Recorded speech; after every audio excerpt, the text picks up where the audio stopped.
So hi everyone, I'm Bronte Miller and I am the instructor for CST 110.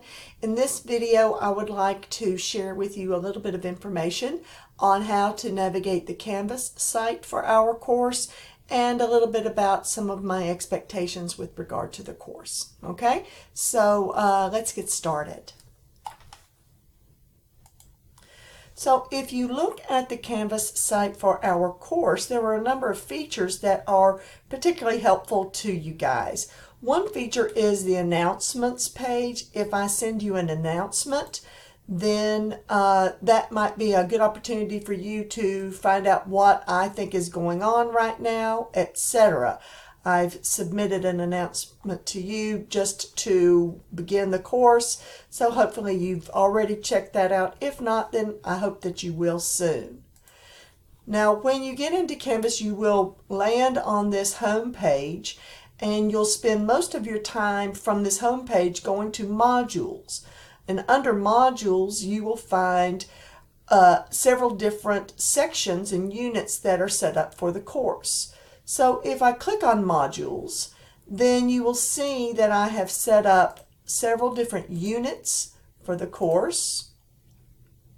Each one of these units represents a different type of communication style.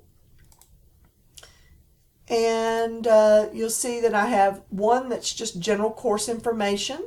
Unit 0 is on getting started with the course. Then we have intrapersonal communication, interpersonal communication, etc.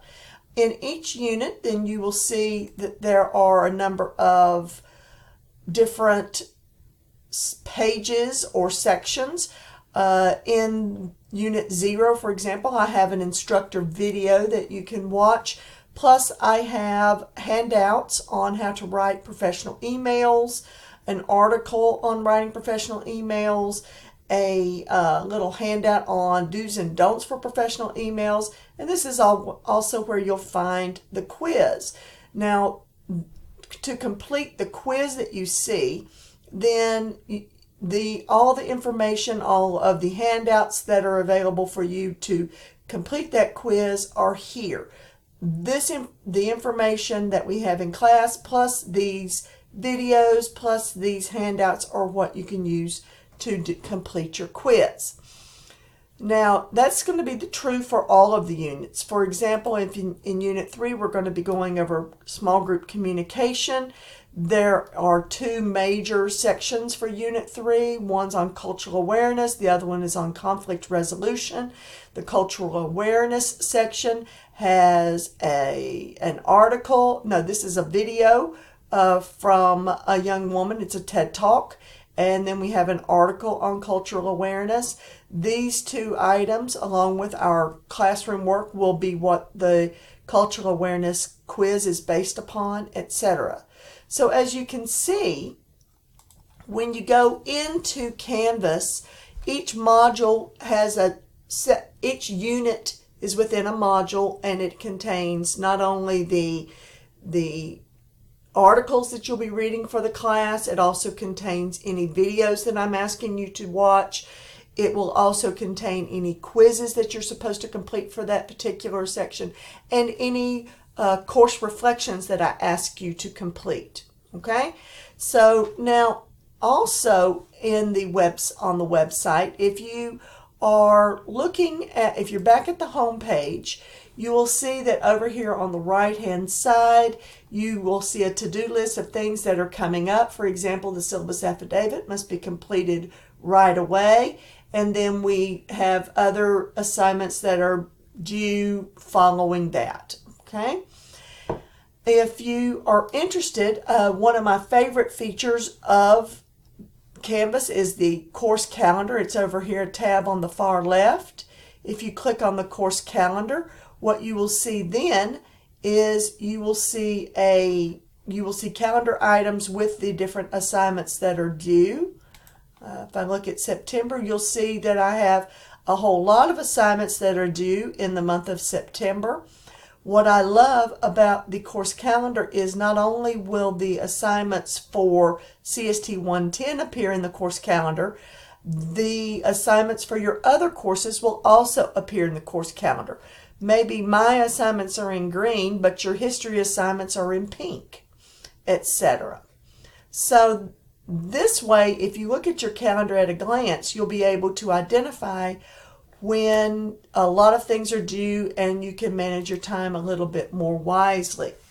So I encourage you to go into the course calendar, check and see what is due and when, and manage your time appropriately. Now, I also wanted to talk in this video about some of my expectations for the course. Although I have specific due dates for everything in the course, you are welcome to work ahead. As you can see, based upon what I've shown you in Canvas, the videos you need to watch, the articles you need to read, etc., for which these quizzes are based, are available to you right now. So if you find that you are struggling with time management, you have a really busy week coming up, then please make sure that you complete assignments early. I am a big stickler for due dates. I am very happy when you complete an assignment early, but I'm very unhappy when you attempt to complete an assignment late. I don't accept late assignments. In fact, if you take a quiz, if you miss a quiz, then by Sunday night, then on Monday morning I will give you a 0 on that quiz, and then we're going to move on. So make sure that you complete your assignments when they are due. Another thing to keep in mind is that for each quiz that you have, you're allowed 2 attempts and the best grade wins. So I would encourage you to complete your quizzes, do the best that you possibly can. If you don't do as well as you would like, then you can go ahead and do the quiz again. If you make a 90 on the quiz and there are 100 points, go ahead and take the quiz again. The worst thing that can happen is that you get an 80 on the quiz and the 90 will still be in the bank. So I'm encouraging you to complete your quizzes on time and repeat them to get the best grade possible. Now, not only do you have quizzes in this class, you also have presentations in this class, large tests in this class, reflections in this class, and other assignments, but all of those are detailed in Canvas and will be talked about during class. So I want to welcome you to the course, and we will see you in class.